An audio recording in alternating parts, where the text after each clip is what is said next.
मराठा समाजाला सरसकट आरक्षण मिळावं या मागणीसाठी गेल्या अनेक महिन्यापासून खऱ्या अर्थाने सरकारशी संघर्ष करत असलेले संघर्ष योद्धा मनोज जरांगे पाटील अर्थात सोलापूरमध्ये येत आहेत आणि काही वेळामध्ये त्यांचं जंगी स्वागत जे आहे ते सोलापूर नव्हे तर संबंध जिल्हावासियांच्या मराठा समाजांच्या वतीनं या ठिकाणी होणार आहे। तत्पूर्वी आपण जर पाहिलं असेल तर या शांतता रॅलीमध्ये आपण जर पाहिलं तर मायलेकी या ठिकाणी दाखल झालेला पाहायला मिळतात। आयुष्यात कट्टर राहा, कारण बाप बदलणाऱ्यांची इतिहासात नोंद होत नाही, तेव्हा विचार करा आणि जरांगे पाटलांना साथ द्या। नेमकं हे डिजिटल छापण्यामागे या ताईंचं म्हणणं काय हे जाणून घेण्यासाठी आपण त्यांच्या समेत आहेत। ताई, नेमकं हे वाक्य कशासाठी कोणालाही नेमकं मार्मिक टोलाय? जय जिजाऊ।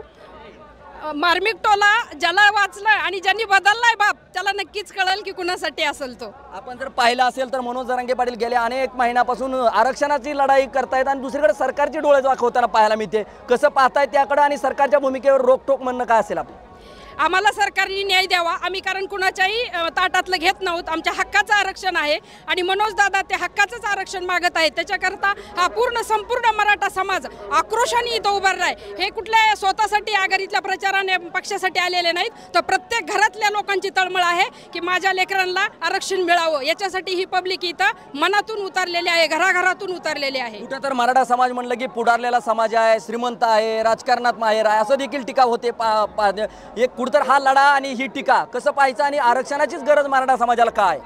गेले ते दिवस राहिले त्या आठवणी, ते दिवस गेले ज्या मराठ्यांना 100 एकर जमिनी होत्या, पण आता कुठेतरी 1 एकरावर आले। आणि तसं पाहिलं तर मराठा लेकरांच्या शिक्षणासाठी सुद्धा फीस प्रचंड आहे आणि आता मराठा समाज वरवर गरीब होत चाललाय आणि 4-2 बोटावर मोजण्या एवढेच मराठी श्रीमंत आहेत, म्हणजे सर्व समाज श्रीमंत असं होत नाही।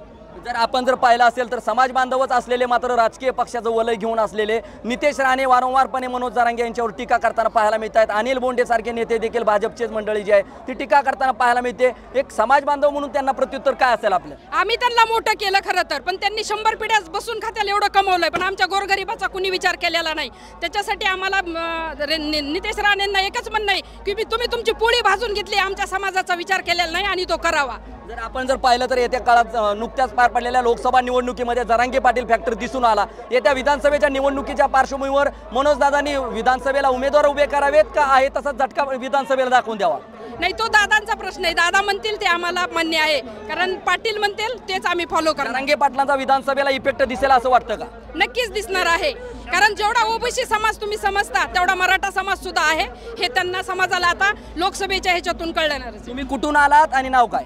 मी शोभा रामराव घुटे, मराठा सेवा संघ, तालुका अध्यक्ष बार्शी, जिल्हा सोलापूर। आपण जर पाहिलं असेल तर या मायलेकी जे आहे ते अनोखा डिजिटल घेऊन इथे या ठिकाणी आले। त्याच तळमळीनं मराठा समाजाला आरक्षणाची का गरज आहे हे ठामपणे सांगताना पाहायला मिळतं।